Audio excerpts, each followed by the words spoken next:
Ô, pessoal, então esse é o primeiro vídeo que a gente vai trabalhar em cima de flip-flops propriamente dito, tá? E a gente vai tentar modificar um pouco o meu LED de forma que o comportamento dele seja o esperado, tá? Então veja, o LED ele é um elemento que, como eu falei, ele é sensível a nível. Isso quer dizer que, nesse caso, se o C for igual a 1, o meu LED está ativado. Se o C for igual a 0, o meu LED está desativado. Ou seja, se eu colocasse um sinal como esse aqui na entrada do C, a entrada C do meu LED, eu tinha esses intervalos de tempo aqui, ó, em que as alterações que eu tenho de RS, elas vão ser percebidas na saída, tá? Ou seja, o meu sistema está ativado e as variações de RS podem ocasionar variações lá na minha saída QI e Q bar, né? Então, QI e Q bar, tá? Agora veja, isso faz com que eu não consiga determinar o tempo específico em que essas alterações podem ocorrer. Eu falei para vocês que seria interessante, no vídeo passado, que essas alterações acontecessem em momentos específicos desse sinal de controle, nas minhas bordas, seja a borda de subida ou a borda de descida, as transições. Né? Então, o que a gente vai tentar fazer aqui é o seguinte: eu quero que meu circuito ele opere e realize alterações apenas, por exemplo, em alguns instantes, como ou só nas subidas ou só nas descidas. O meu flip-flop, o mestre escravo, lá, a organização mestre escravo que eu mostrei para vocês, foi o primeiro elemento que a gente viu. Né? Mas aqui a gente vai tentar modificar esse sinal C, fazendo o que exatamente? Tentando detectar essas transições, tá? E depois gerar um sinal para ativar o meu LED num momento muito pequeno. O que é que eu quero dizer com isso? Olha, se eu tivesse um circuitozinho que ele me permitisse, ó, a partir desse sinal C, por ser a entrada dele, tá? Ele gerasse um sinal de saída como esse aqui, ó. A cada transição de subida, ele desse um pulso bem curto de tempo, eu posso começar a dizer, opa, eu posso utilizar esse sinal agora nessa entrada C, de fato. Se eu fizer isso, o que é que vai acontecer? Nesse instantezinho aqui de tempo, ó, que quanto menor, né? Mais vai se aproximar do instante específico de tempo ali, é que o meu LED ele vai estar ativado e vai pegar as entradas da RS, né, e alterar a minha saída. Tranquilo? Então a gente vai basicamente fazer o que aqui? No lugar de você chegar nesse ponto, a gente vai colocar uma caixinha aqui, que é um circuito detector de borda. E o C entra aqui, tá? Então, o C entra e a saída dele vai ser um sinal como esse, que eu posso fazer o circuito detector de borda ascendente ou de borda descendente. Então, meu critério. Vocês podem imaginar no início que esse circuito seria complicado de fazer, mas na verdade não é. Lembrem que para cada vez que um sinal ele chega na entrada da porta até ele se apresentar na saída, eu tenho um tempo, né, para esse sinal propagar. Isso se chama exatamente tempo de propagação do sinal através das portas lógicas. E quanto mais portas lógicas você tiver, maior vai ser o tempo de propagação do meu sinal para que ele afete minha saída. Tá certo? Então, olha só, a gente vai tentar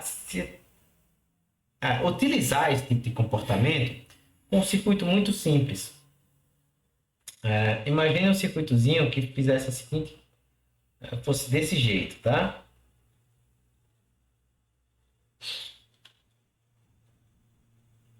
Se eu pensar assim, ó, um sinal que se apresenta nesse canto aqui, ó, nesse lado, tá? Ele percorre mais rápido um fio do que uma porta lógica, tá certo? Então, depois imagine que eu chegasse aqui, ó,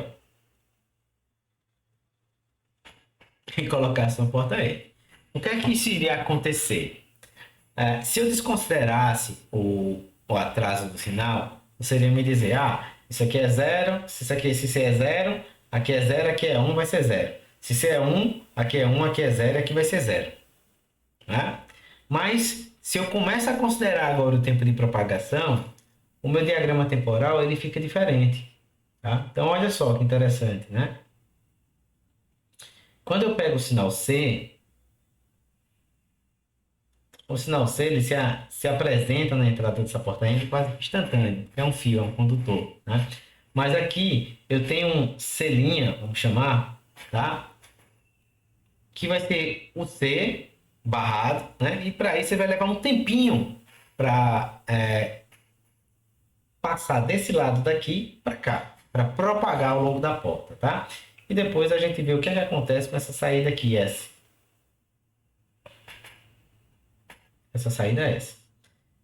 Então, para isso, vamos lá, né? Vamos pensar no C dessa forma.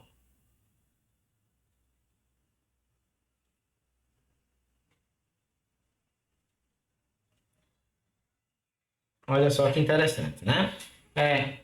Esse C', ele deveria ser o C barrado, né? Então, eu poderia pensar, se eu desconsiderasse a propagação do sinal, que ele seria desse jeito, não é?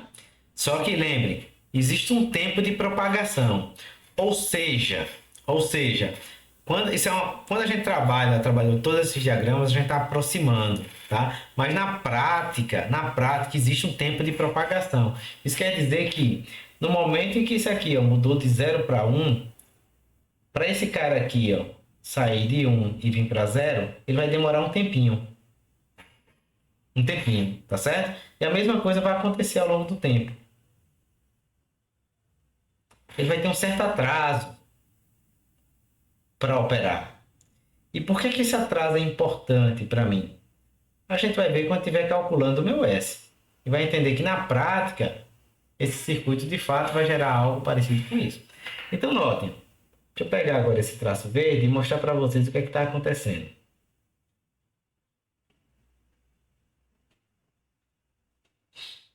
Olha só.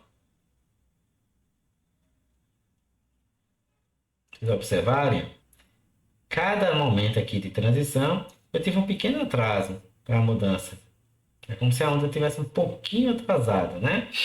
E aí, quando eu for calcular o S é o que, basicamente?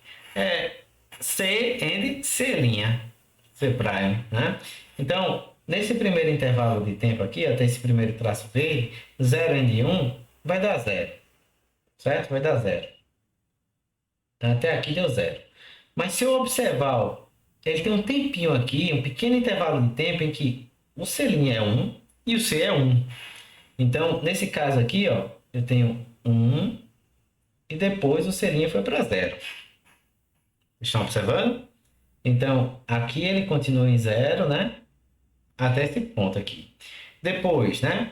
Ora, todo esse intervalo aqui, o meu C é 0. Então, ó, C é 0 durante todo esse intervalo. E depois, ó, novamente, ó, por um pequeno intervalo de tempo aqui, eu tenho C' igual a 1 e C igual a 1. Então, novamente, ó, 1. E se vocês forem observando ao longo do tempo, isso sempre vai acontecendo. Isso sempre está acontecendo. A cada borda de subida desse carinha.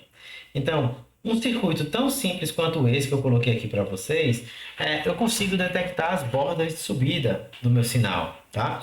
E se eu coloco um sinal como esse aqui agora, entrando no meu LED RS, obviamente, ele vai estar ativo, ó, apenas por esses pequenos intervalos aqui de tempo, né? Pequenos intervalos de tempo. E que intervalo é esse? É o tempo de propagação do sinal daqui para cá. Isso depende da tecnologia que eu estou utilizando. Geralmente em nanosegundos, tá? É muito rápido. É muito rápido. Então, com isso aqui agora, né, eu tenho um comportamento de um circuito diferente. Ele passa a ser sensível à borda, ou de subida ou de descida, dependendo da forma que eu organizo esses inversores para mim, tá? E aí, eu gero um circuito agora que eu vou chamar de FFRS, né? Que a diferença vai ser o quê? Ora, eu tenho R, eu tenho S, eu tenho Q e eu tenho Q barra. E aqui eu vou colocar um símbolo como esse, ó. Para quê? Para indicar que ele é sensível à borda. A borda, tá certo? Transição. Quando eu coloco um símbolo como esse aqui, eu indico que ele é sensível à borda de subida do meu sinal. Se eu quiser identificar e dizer, né, que é uma borda de descida, eu acrescento um inversor. Tudo bem? Então, esse carinha aqui, como seria a tabela verdade dele? Ora, eu tenho agora um sinal da seguinte forma. Eu tenho R, eu tenho S, né? Eu tenho 0, 0, 0, 1, 1, 0 e 1, 1. Eu tenho Q, QA, set, reset proibido, tá? Só que aqui eu coloco uma setinha para indicar que esse cara ele é sensível à borda de subida do meu clock, tá certo? Às vezes eu posso colocar C, às vezes eu coloco CLK para chamar isso já de clock. Então eu espero que tenha ficado muito claro como é que eu construo um flip-flop e depois a gente vai começar a trabalhar com outros tipos de flip-flop ao longo dos próximos vídeos.